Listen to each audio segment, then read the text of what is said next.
So, this is my room and so ko sana siyang i-transform into minimalist na pink room.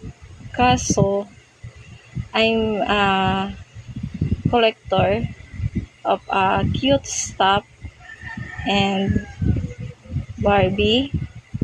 So, hindi ko siya ma-figure out kung paano ko siya ita-transform into a minimalist room.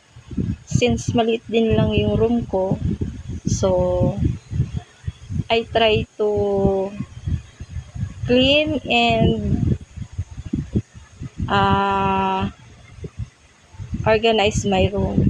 So as you can see, ang dami niyang mga stuffed toys and everything na nakalagay dyan.